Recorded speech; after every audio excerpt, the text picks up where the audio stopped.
성경 말씀 역대하 34장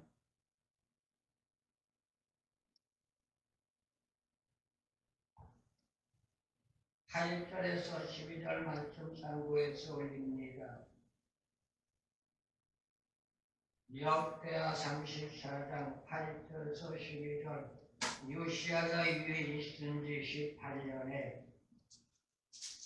그 땅과 전을 정결케 하기를 마치고 그 하나님 여호와의 전을 수리하여 하여 아샬라의 아들 사반과 부윤 마세야와 서기관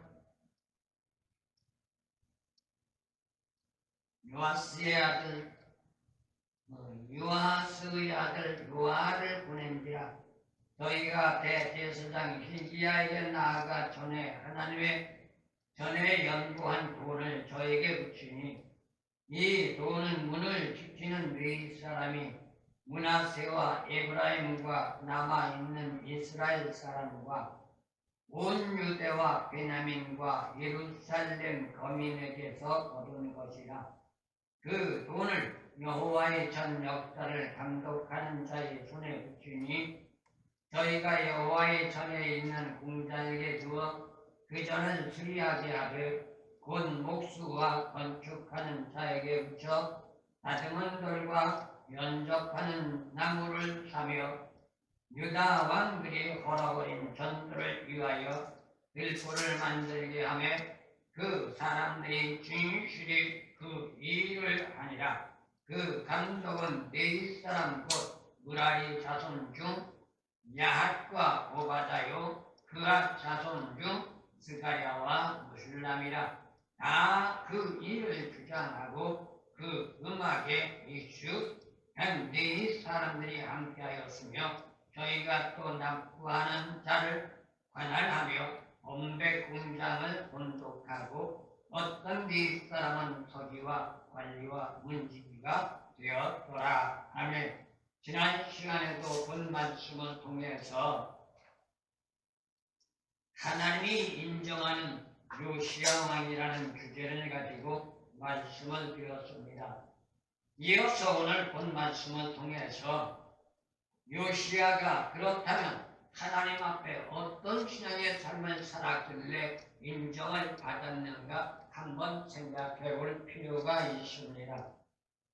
그런데 놀랍게도 본 말씀을 참고해보고 역사적인 배경을 본다면 요시야 왕은 남다른 열정적인 신앙이 있었다는 것을 가르쳐 줍니다.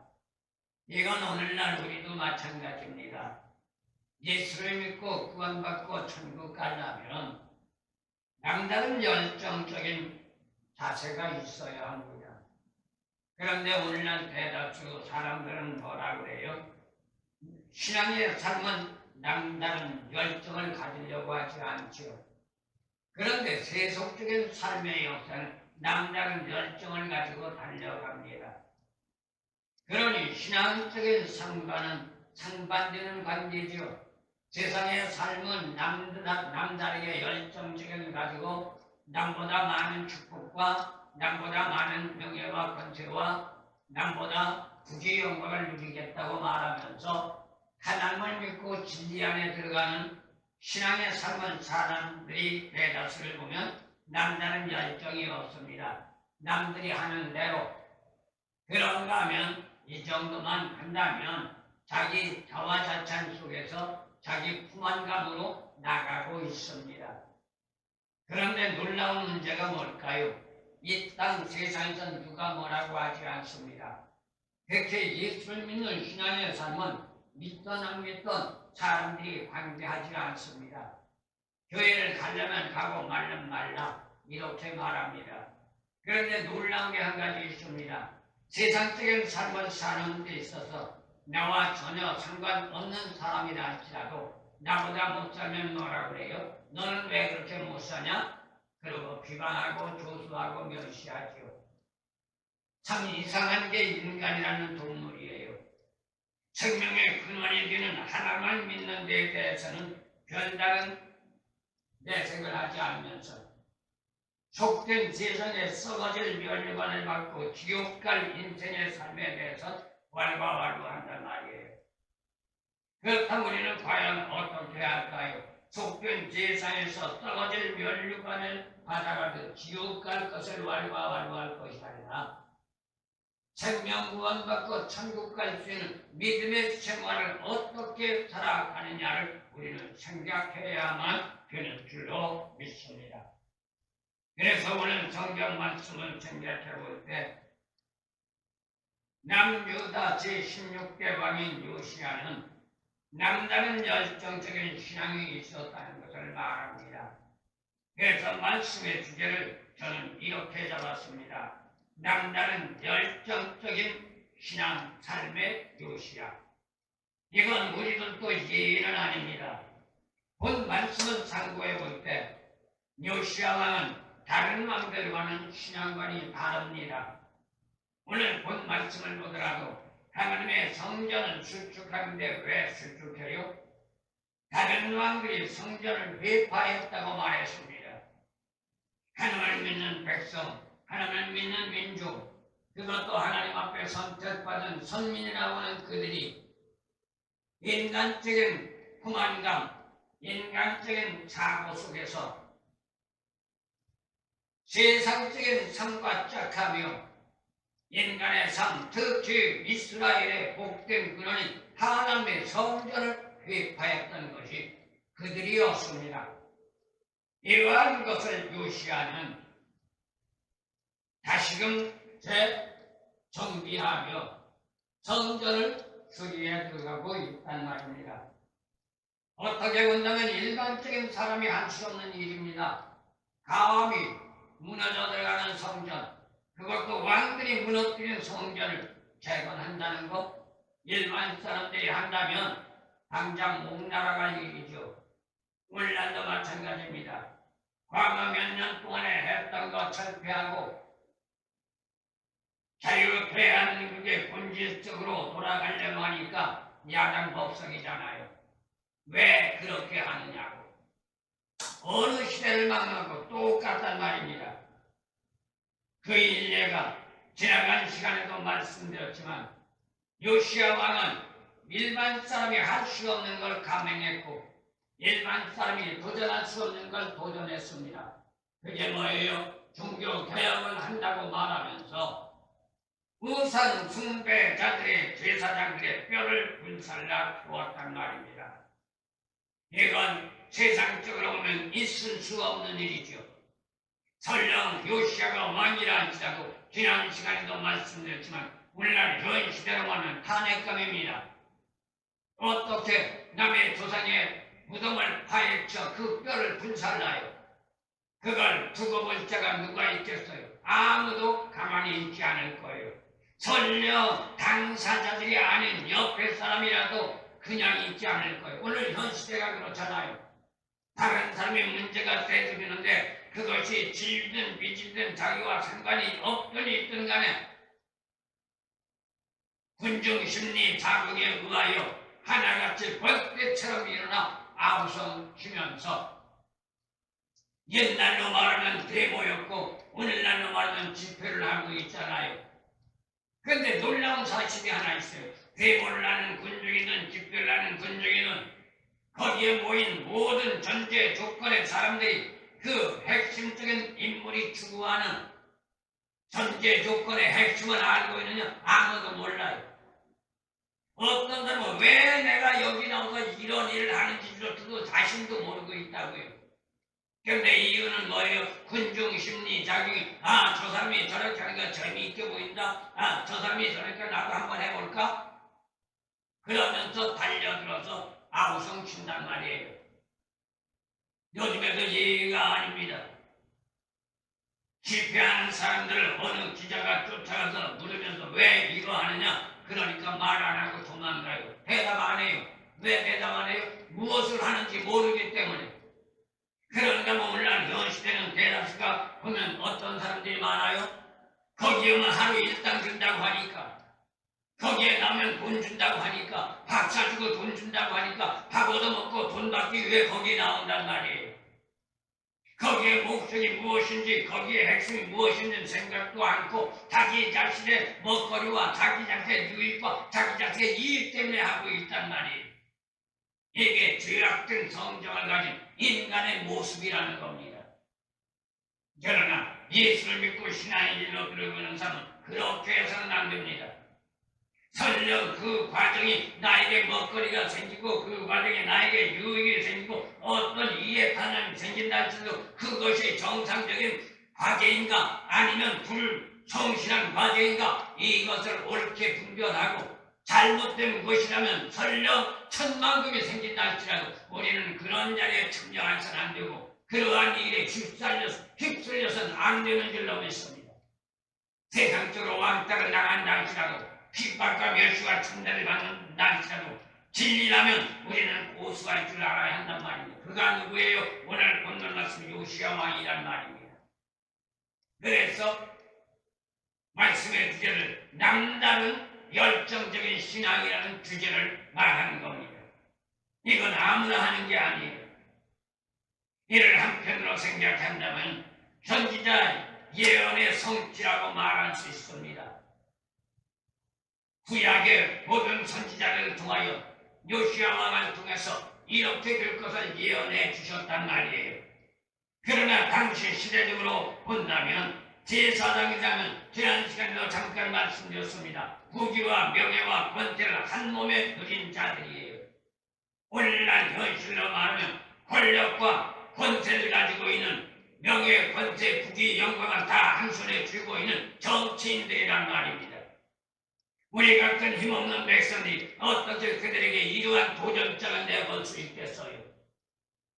설령 왕이라 할지라도 그들에게 도전장을 내건다면 죽기를 각오하고 탄핵을 하면 하거나 끌어내린다면 내가 내려가겠다 이러한 각오를 가지 않으면 요시야 왕과 같은 열정적인 신앙으로 우린 살아갈 수가 없단 말입니다. 그러면 이러한 신앙의 전제 조건을 우리에게 비유해서 말하면 우리는 과연 어떻게 할까요? 내가 예수 믿고 구원받고 천국을 가겠다는 건 어느 누구나 동일한 사고방식입니다. 어린아이가 됐던 예수를 잘 믿든 못 믿든 모두가 하나같이 물어보면 구원받고 천국 가야지요. 그렇게 대답합니다. 그런데 문제는 구원받고 천국 가야겠다는 대답을 하는데 오늘 본 말씀 요시야처럼 죽기를 각오하고 사람들에게 핍박과 멸시와 천대와 박해를 받아가면서도 예수 믿고 가겠는가? 이게 관건이라는 거예요. 과연 몇 사람이나 이러한 전제 정권 속에서 예수를 믿고 나아갈 수 있을까요? 모르긴 몰라도 오늘날 현시대 예수 믿는 사람들 99.9%는 그러한 상황이 되면 다 팽개치고 도망갈 거예요. 대다수가 그런 전제 조건을 보여지고 있는 시대이기 때문입니다. 그러나 오늘 본 말씀 요시야는 그렇게 하지 않았습니다. 오직 하나님의 뜻을 성취하는 것이 일념이었고 하나님의 진리의 말씀 안에서 하나님의 영광이 목적이었던 것입니다. 요시야 자신의 영광이 아닙니다. 요시야 자신의 부귀 영광이 아니고 요시야 자신의 명예 권세가 아닙니다. 물론 왕의 자리에 있으니 명예 권세를 누리겠지요. 그러나 이러한 전제 조건으로 자칫 잘못하면 탄핵감이고 자칫 잘못하면 왕 위에서 끌려 내려갈 수밖에 없는 상황이란 말입니다. 그러나 그런 것도 전제 조건을 감안하지 않고 오직 하나님의 영광, 하나님의 뜻을 성취하고 하나님의 진리를 바로 세워 남유다가 신정정치 하나님의 통치를 받는 그러한 복된 나라를 만들기 위해서 그리고 나라와 민족이 국태민원하고 백성들이 태평세대를 누리기 위해서 이러한 정책을 감행했던 겁니다. 그렇다면 백성들에게 말씀의 성취라는 사실을 일깨워주며 했던 것 그냥 막무게 내게로 하는 게 아니고 율법의 말씀, 옛 선지자들의 말씀을 전하며 이러한 전제 조건 속에 이렇게 해야 우리가 복을 받고 이것이 하나님의 역사고 이것이 하나님의 뜻이고 이것이 하나님의 성취라는 것을 일깨워줘 가면서 하나님은 스스로 존재하는 자 누구의 간섭도 받지 않고 누구의 삶의 역사에 타협도 하지 않는 오직 시종일관한 분이라는 것을 명시하면서 이러한 개혁을 일으켰던 겁니다. 여기에는 믿는 사람들 오늘날도 마찬가지입니다. 한치의 의심도 하지 말고 오직 하나님만 신뢰해야 합니다. 환난과 역경과 고통이 와도 육신의 질구가 들어도 죽음의 그림자가 눈앞에 엄실거려도 한치의 의심도 없이 주님만 믿고 나갈 때 죽는 것 같지만 살아나는 역사가 있단 말입니다. 이를 다른 말로 말하면 하나님만 경외하고 하나님만 신뢰하란 말입니다.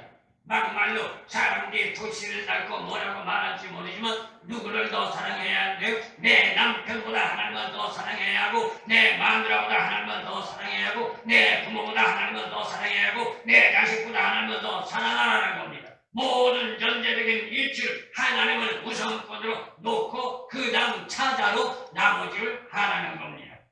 이게 성경 말씀의 진리요 기독신앙의 삶이라는 것을 가르쳐줍니다.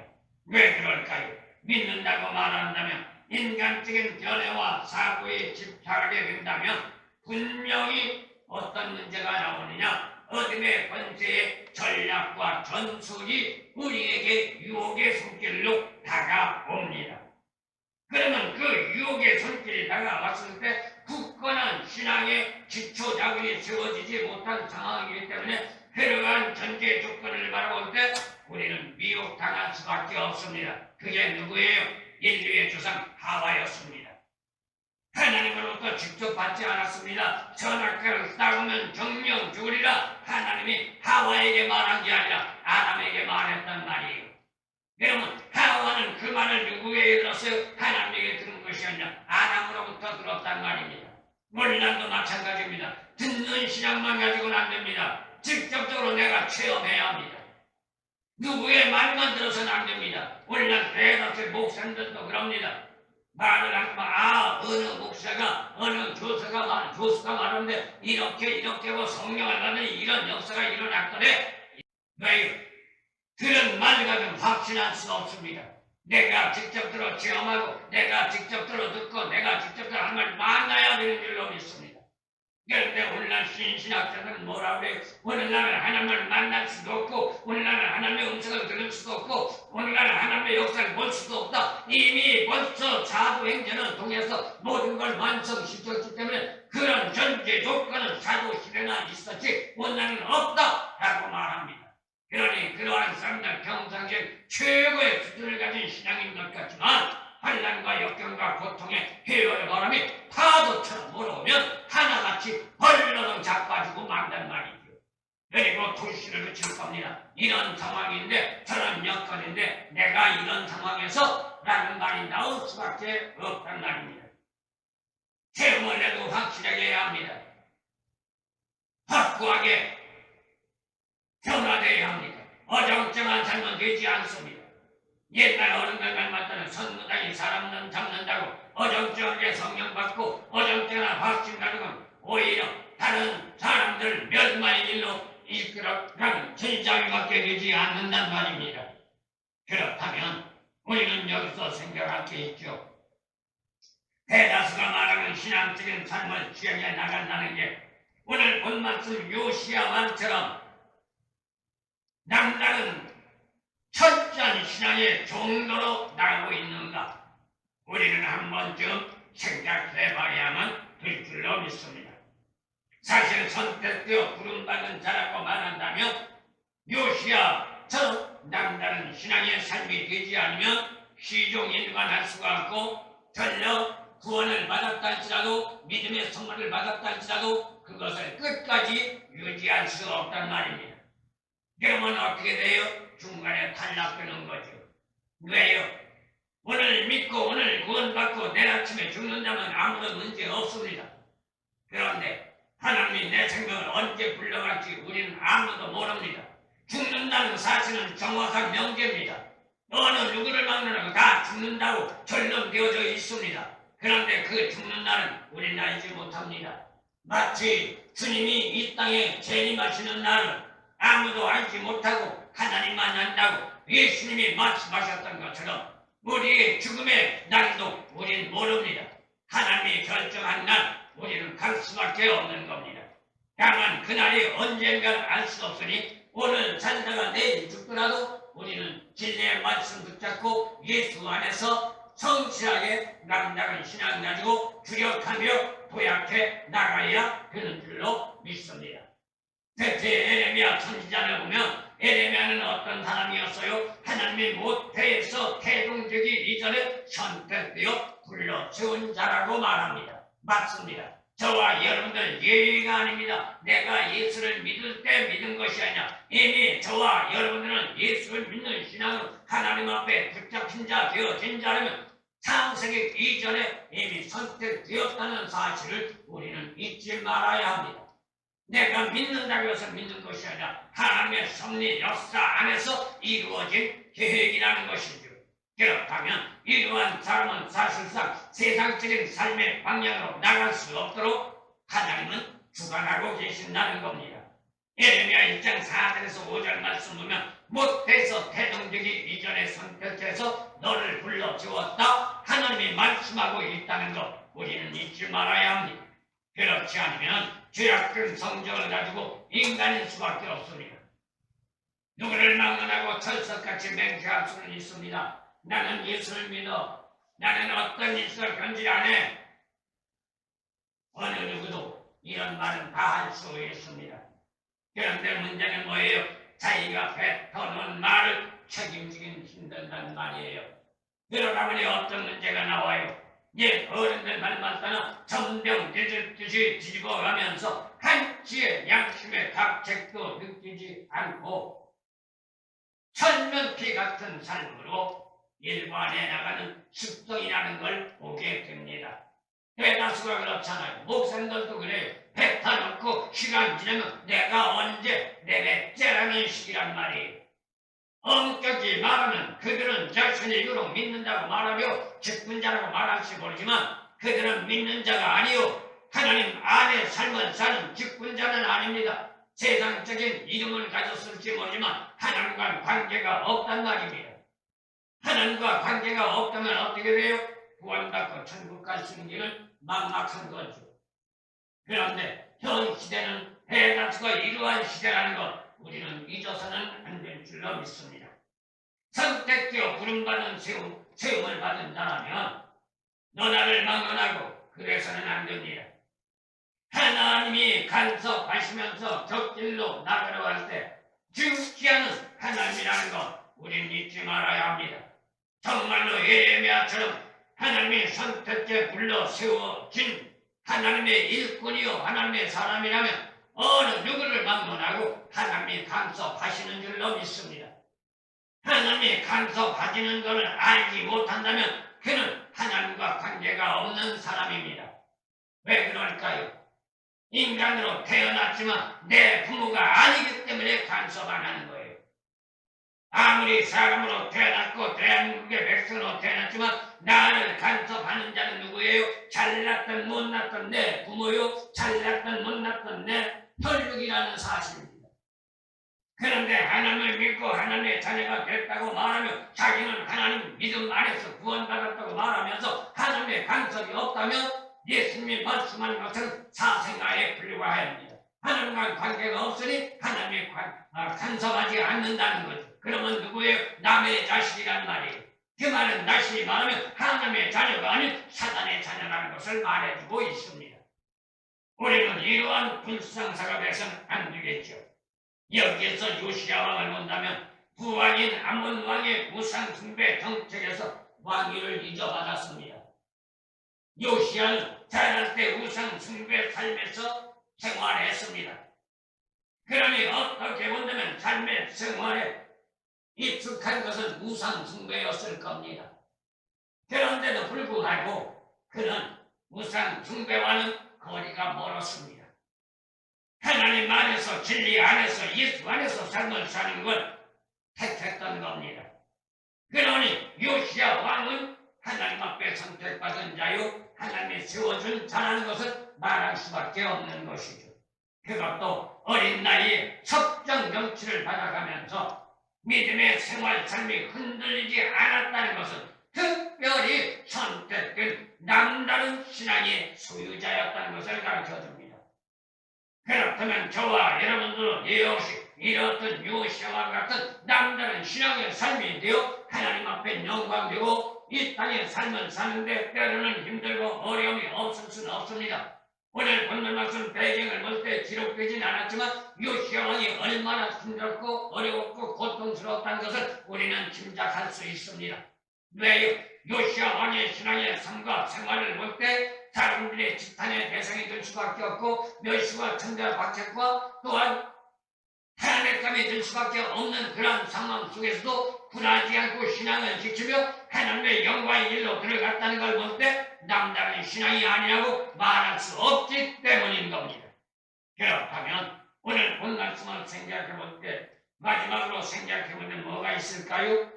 열정적인 헌신과 봉사자가 요시아였다는 겁니다. 요시아의 신앙은 열정이 많았습니다. 헌신의 봉사자였습니다. 이게 기독교 신앙입니다. 이러한 사람은 사람들의 눈치를 보지 않습니다. 멸시, 천대, 핍박, 박해를 관여하지 않습니다. 진리 안에서 옳다고 생각하면 그리고 그것이 옳다고 결정한다면 속된 말로 하늘이 무너져도 밀고 나가는 그야말로 열정적인 변질없는 소유자라는 것을 가르쳐줍니다. 하나님은 누구를 좋아해요? 이러한 사람을 좋아해요. 상황과 여건에 따라서 형편 사정에 따라서 이랬다 저랬다 변질되는 사람은 하나님은 좋아하지 않습니다. 아니 좋아하는 게 아니라 함께하지 않습니다. 그렇기 때문에 요시아가 왕이 된 지 18년에 오늘 본문 말씀을 볼 때 선왕들의 우상 숭배 정책으로 말미암아 예루살렘 성전이 매몰되어지는 그러한 것으로 더럽혀진 성전을 정결하게 하기 위하여 수리 작업에 들어간 겁니다. 말처럼 쉽지는 않았겠죠. 우상 숭배적인 삶에 찌들어버린 백성들 그리고 방백들의 만류가 있었을 겁니다. 그거 왜 그렇게 힘들게 해? 많은 사람들이 많은 방백들이 다 싫어하고 지금까지 내려왔던 우상 숭배자들의 제사장들이 다 반대하는데 왜 그걸 하려고 해? 좋은 게 좋잖느냐? 그러면 당신 왕의 자리에서 편하게 한평생 지낼 수가 있을 것이고 이렇게 말했을 겁니다. 그런데도 요시아 왕은 그러한 자들의 말에 흔들리지 않고 단행했던 겁니다. 쉽지 않은 일이죠. 성전을 보수하고 오늘날로 말하면 교회를 보수하고 교회 안에 성물들을 교체하고 믿는 자를 일컬어 사고방은 말하기를 하나님 성전이라고 말했죠. 그러면 요시아 왕이 여기서 성전을 보수하고 성전 안에 성물을 교체했다는 말은 뭐예요? 우리 자신들을 말하는 거예요. 우리 자신의 부패하고 더럽고 추한 것들을 제거하라는 얘기예요.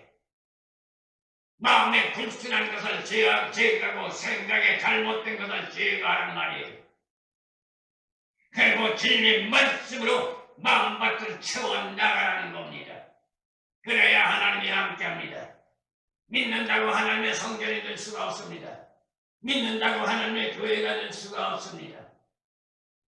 내 자신이 바로 서지 못하고 내 자신의 삶의 말씀화되어지지 못하고 내 속에 있는 더러운 불순물들이 빠져나가지 않는 한은 하나님은 성령을 우리의 심령 속에 보내주지 않습니다. 하나님의 성령이 우리에게 들어오지 않으면 우리는 하나님의 성전이 될 수가 없습니다. 오늘날 이단자들은 이상한 교리를 가지고 사람들을 유혹합니다. 이러한 진리의 본질을 가르쳐주지 않고 자기들의 집단이 있는 곳이 하나님의 성전이라고 말하고 있습니다. 그 어토당토 않은 미혹과 유혹에 우린 넘어가서는 안 됩니다. 하나님의 성전은 교회의 건물이 아닙니다. 아름답고 멋있고 우람하고 화려한 것이 아닙니다. 우리의 자신들의 마음에 성령이 오셨을 때 우리의 심령 상태가 변화된 그러한 하나님의 사람 자체가 하나님의 성전이라는 것 우리는 잊지 말아야 합니다. 교회의 개념이 뭘까요? 내 심령에 성령이 들어와 하나님의 함께하는 사람들이 모여서 예배 드리는 곳이 바로 성전이요 교회란 말입니다. 아무리 사람이 7천만 명이 모였다 할지라도 여기에 하나님의 영이 없다면 그것은 하나님의 성전이 될 수가 없고 교회가 될 수가 없습니다. 그런데 오늘날 대다수는 이러한 것들을 가르쳐주지 않습니다. 그냥 건물 자체를 교회라고 말하고 건물 자체가 성전이라고 말합니다. 그러니 사람들이 잘못된 거지요. 그러다 보니 대다수 목사들이 무엇을 키우길 원해요? 교회를 크게 줘야 하나님의 성전이 하나님 앞에 인정받는 줄 착각하고 있단 말입니다. 교회가 크다고 건물이 크다고 하나님이 인정하는 게 아닙니다. 우리의 자신의 심령 상태가 변화돼서 물과 성령을 얻나고 말씀으로 변화되어 하나님이 함께하는 삶이 되어질 때에 하나님은 우리를 인정하고 우리를 칭찬하고 우리의 삶을 기뻐하는 역사가 있는 줄로 믿습니다. 이를 이단자들로 말한다면 우리 자신들이 교주가 될 수 있는 거죠. 왜요? 내 심령 속에 성령이 함께하니까. 그러나 성령이 함께한다고 교주가 되는 게 아닙니다. 성령이 함께한다고 예수가 되는 게 아니고 성령이 함께한다고 하나님이 되는 게 아닙니다. 우리는 단지 하나님의 도구일 뿐입니다. 하나님의 일을 해나가는 하나님의 사람 일꾼일 뿐입니다. 이러한 것을 착각하게 되면 격길로 빠질 수밖에 없다는 거죠. 그러다 보니 오늘날 성령 받았다고 야단 법석을 치는 사람들이 내가 이러한 일을 행한다. 자기를 자화자찬하며 큰소리 빵빵 치고 있는 모습들을 보게 됩니다. 그러나 오늘 성경 말씀을 볼 때 요시야는 어때요?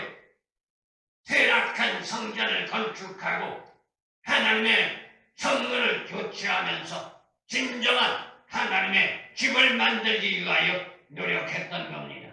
그 이유는 간단합니다. 레위기서 11장 44절에서 45절 보면 내가 거룩하니 너희도 거룩하라 라신 하나님의 말씀에 입각한 전제를 성립하기 위하여 이거는 신약성경 베드로전서 1장 16절에서 베드로 사도도 말한 것을 우리는 보게 됩니다. 그렇다면 하나님의 거룩한 성전이 되기 위해서는 어떻게 해야 하느냐? 임마누엘의 하나님이 함께하는 역사가 있어야 한다는 겁니다. 단순하게 믿는다고 되는 게 아닙니다.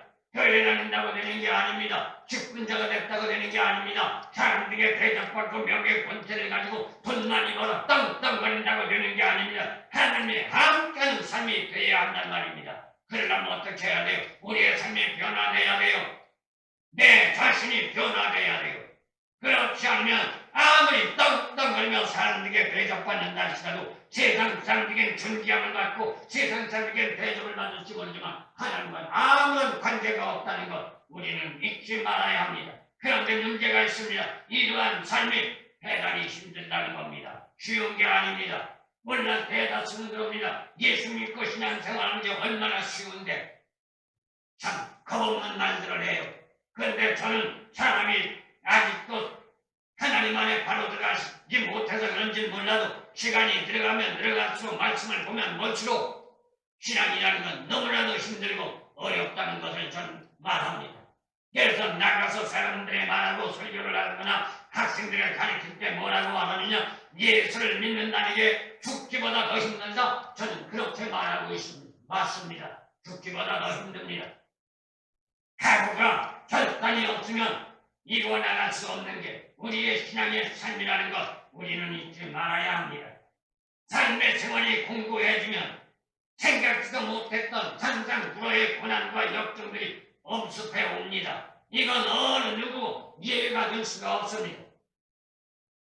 이러한 사실을 감안할 때 믿는 자로 복된 삶을 원한다면 힘들고 어려워도 오늘 본 말씀 주인공인 요시야와 같이 주력하고 노력하며 나가야 한다는 것 우리는 잊어서는 안 되는 줄로 믿습니다. 그러면 어떻게 할까요? 오늘 보는 말씀처럼 아침에도 말씀드렸지만 요시야는 어려서부터 온전한 신앙의 길로 들어갔다는 것 그건 뭐래요? 믿음의 기초를 단단히 세웠다는 얘기예요. 그리고 놀라운 사실이 있다면 오늘 본 말씀 요시야와 어머니가 신앙의 탄탄한 기초를 세우는 어머니였습니다. 오늘날도 마찬가지입니다. 사람들의 대다수의 인품과 사람들의 대다수의 성공 문제가 어디에서 나와요? 어머니에서부터 나옵니다.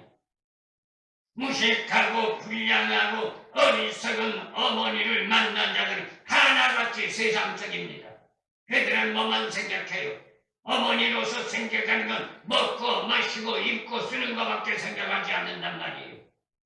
자식들이 어떻게 하면 훌륭하게 될까, 자식들이 어떻게 되면 사람답게 살까, 그런 건 생각하지 않는다는 거예요. 오직 생각하는 게 자식들에게 어떻게 잘 먹여주고 어떻게 잘 익혀주고 어떻게 고생시키지 않을까, 이런 것 생각은 그건 육신적이에요. 그러나 진정한 인격대로 세우는 부모는 그렇게 하지 않습니다. 그러한 자녀, 그러한 부모, 그러한 어머니 밑에서 자란 자식들 역시 남다릅니다. 그 일례가 성경 말씀하면 누구예요? 한나의 아들 사무엘이었고 그 다음에 누굽니까? 디모데였습니다. 그들은 어머니의 신앙을 본받았던 겁니다. 오늘날도 마찬가지입니다. 그렇다면 우리는 어떻게 해야 돼요?